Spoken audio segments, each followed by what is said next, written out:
Welcome to the Dibley Diaries for this week. This week we're thinking about the passage in Mark 10, 35 to 45, where Jesus and the disciples are having the argument about who is the greatest, and Jesus points some things out to them. And also looking at the Hebrews passage, which is Hebrews 5 verses 1 to 10, about the idea about Jesus being the high priest and what that means.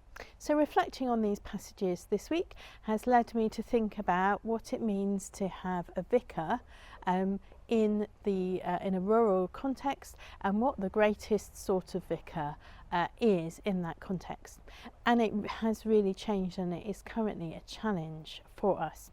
If you ask a church community who was their greatest ever vicar, they will say that their greatest vicar ever was probably a vicar from about 40 years ago, and they will like them because they did some particular thing, they spoke well, or they, more importantly, probably engaged in the community in a particular way, or they held something together in a particular way. Now, these vicars, all male at that point, often had a housekeeper or a wife who would do a lot of practical looking after of them.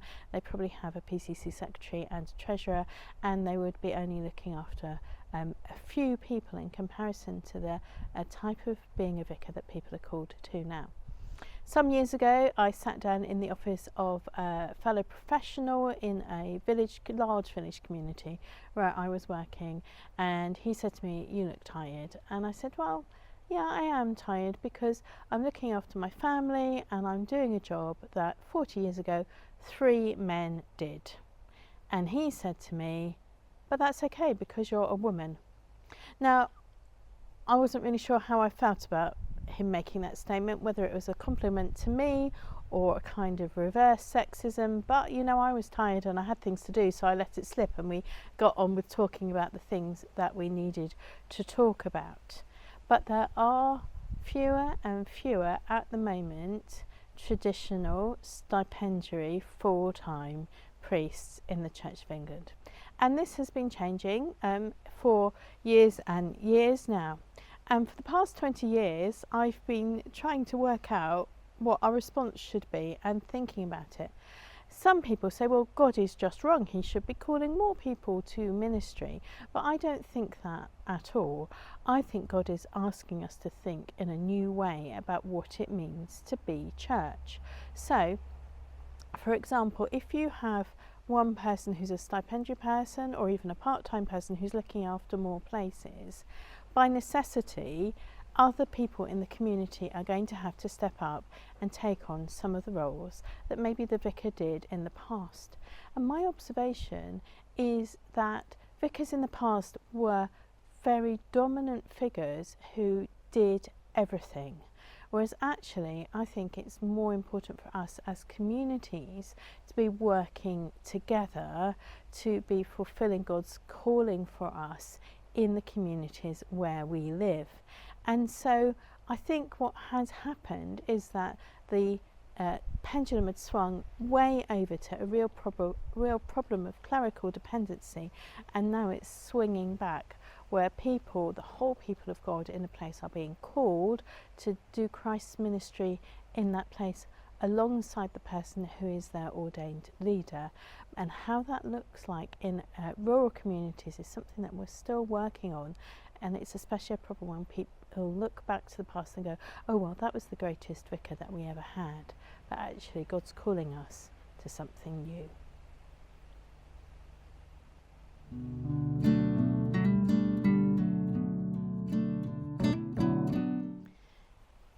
This week in Thought for the Week, we are thinking about the greatest. Who is the greatest? We see that in Mark 10 in our passage, verses 35 to 45. The disciples are kind of in this argument about who's going to be the greatest, and Jesus says to them, if you want to be great, you must be the servant of all. If you want to be great, you must be servant of all. And there's some really good discussions about what being great really means. And I've been thinking about this this week, and I've been thinking about the people that we know who had titles the great, and whether they were great and what that meant. So I've been thinking about Cyrus the Great and Nebuchadnezzar the Great and Darius the Great. They're probably the oldest of the greats that I've been thinking about. Then we have Alexander the Great and Catherine the Great, and a little more locally to home we had Alfred the Great. There were 3 popes who were the Great: Leo the Great, Nicholas the Great and Gregory the Great. And then I was trying to think, who is the greatest person amongst my friends? Who is the greatest person amongst my friends? So that's a challenge. So I was thinking, well, I know who is the richest person amongst my friends, but I'm not sure that makes them the greatest person amongst my friends, but I know who the richest people are among my friends. I know who the people who have fought against the most adversity are. I know how they're great on that level. I know who the cleverest people amongst my friends are. Yep, I can make a list. I can think about the people who do what I think of as the most difficult jobs are, including one of my friends who is a doctor who only works with terminally ill patients. So yeah, that's a pretty great thing. But you can see already that I have been contaminated by all these years of Christian teaching, that I think serving is a great thing to do. I think that serving is a great thing to do. I've been already contaminated. I have a completely biased view that being a servant is a great thing to do.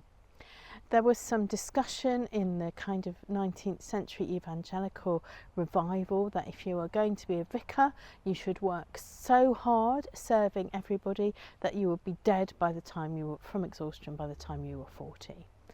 And I think there's a very real understanding now in the Church of England that that is not the best way of being great, that wearing yourself into the ground is not the best way of being great. But still sometimes you come across places where that kind of has hung over in tradition.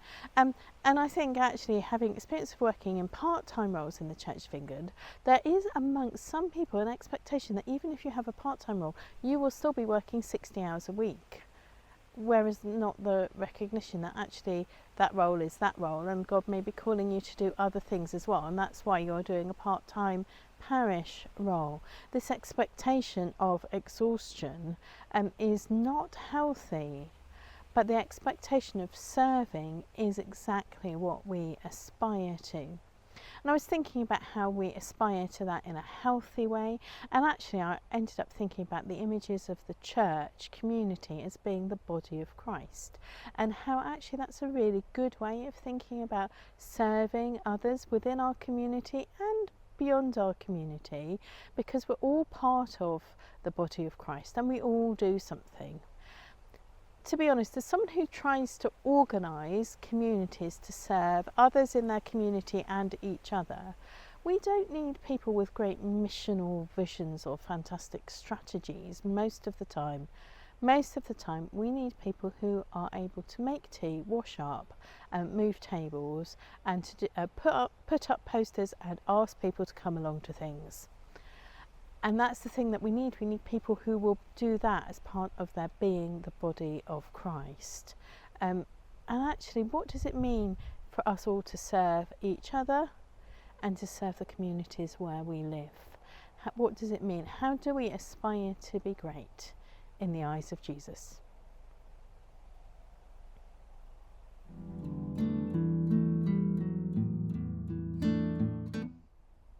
For the Dibley Moment of the week this week, I have been thinking about mould.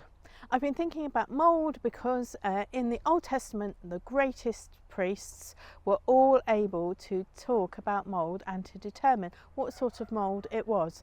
Now, this is something you think, oh, modern priests don't need to do that. But oh, yes, we do. Because if I come into your church building and you are sitting me right next to a large piece of horrid damp black mould and I have to sit there next to that horrible black mouldy stonework, I am going to say to you, please can you get rid of that mould, because it is not good for the people in this building. There is a place where I'm going very soon to take a service where I am thinking maybe I should just put some of my spray surreptitiously into my bag and spray the piece of offending mould which is on the stonework nearest to where I sit.